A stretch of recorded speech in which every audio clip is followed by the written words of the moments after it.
our media, either through direct ownership or advertising.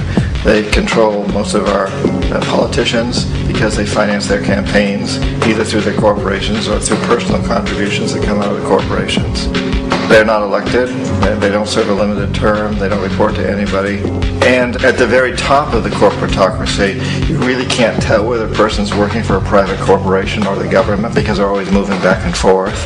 So, you've got a guy who one moment is the president of a big construction company like Halliburton, and the next moment he's vice president of the United States, or the president who is in the oil business. And this is true whether you've got Democrats or Republicans in the office. You have to moving back and forth through the revolving door.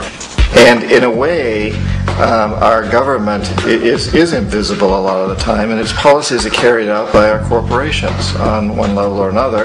And then again, the policies of the government are basically forged by the corporatocracy and then presented to the government. They become government policy. So it's an incredibly cozy relationship. This isn't a conspiracy theory type of thing. These people don't have to get together and plot to do things. They all basically work under one primary assumption, and that is that they must maximize profits regardless of the social and environmental costs.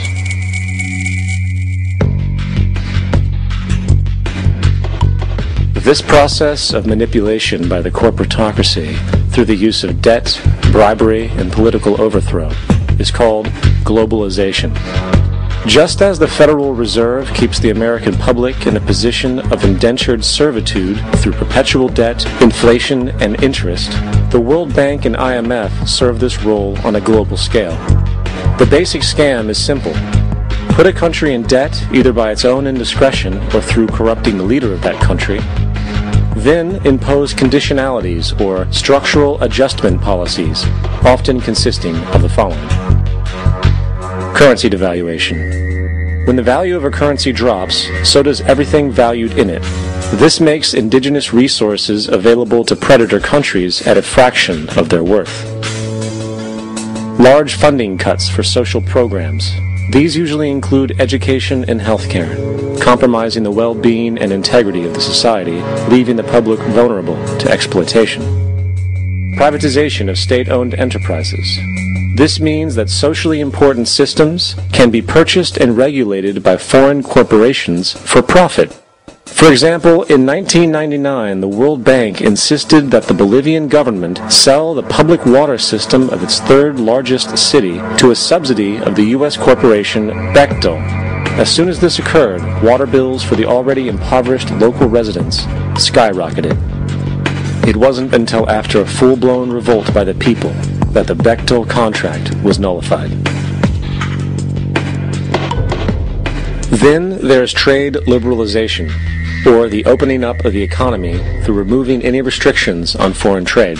This allows for a number of abusive economic manifestations, such as transnational corporations bringing in their own mass-produced products, undercutting the indigenous production and ruining local economies. An example is Jamaica, which, after accepting loans and conditionalities from the World Bank, lost its largest cash crop markets due to competition with Western imports. Today, countless farmers are out of work, for they are unable to compete with the large corporations. Another variation is the creation of numerous, seemingly unnoticed, unregulated, inhumane sweatshop factories, which take advantage of the imposed economic hardship. Additionally, due to production deregulation, environmental destruction is perpetual, as a country's resources are often exploited by the indifferent corporations while outputting large amounts of deliberate pollution.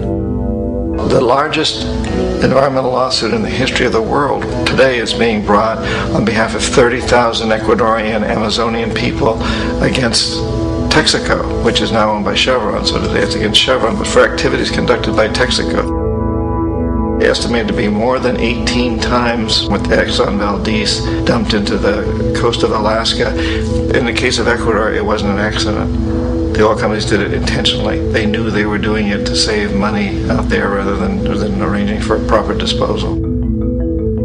Furthermore, a cursory glance at the performance record of the World Bank reveals that the institution which publicly claims to help poor countries develop and alleviate poverty, has done nothing but increase poverty and the wealth gap, while corporate profits soar. In 1960, the income gap between the fifth of the world's people in the richest countries versus the fifth in the poorest countries was 30 to 1. By 1998, it was 74 to 1.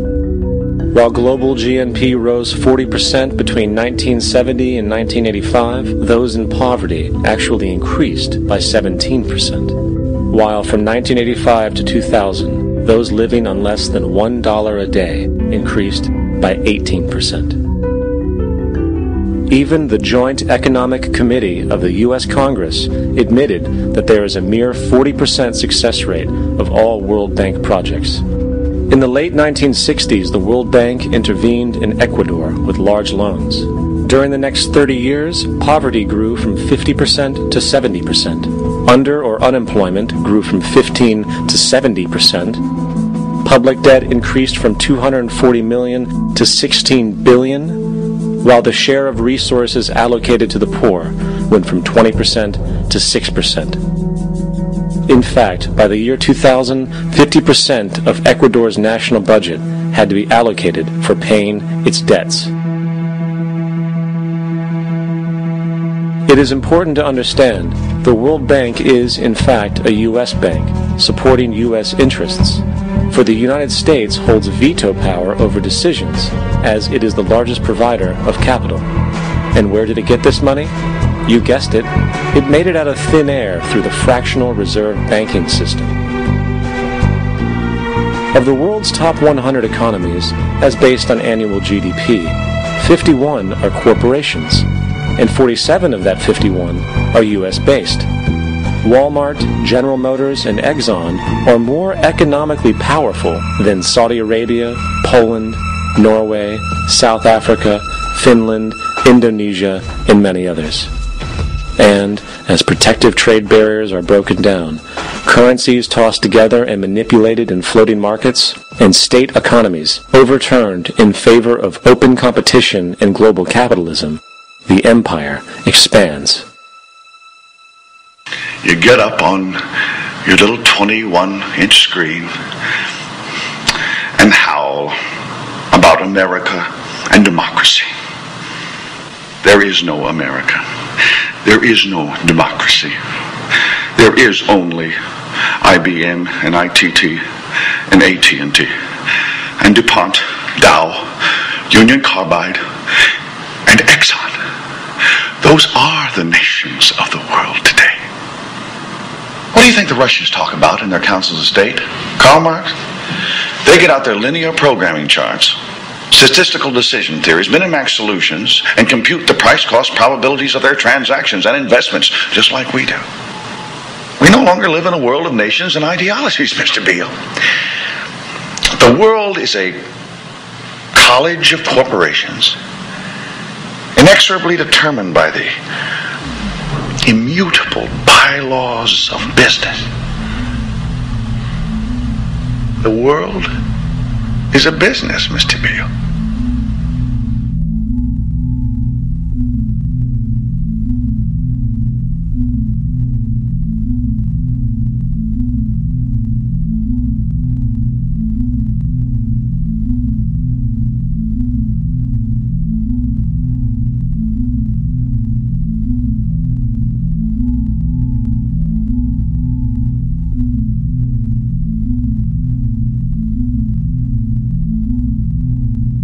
The world is being taken over by a handful of business powers who dominate the natural resources we need to live while controlling the money we need to obtain these resources.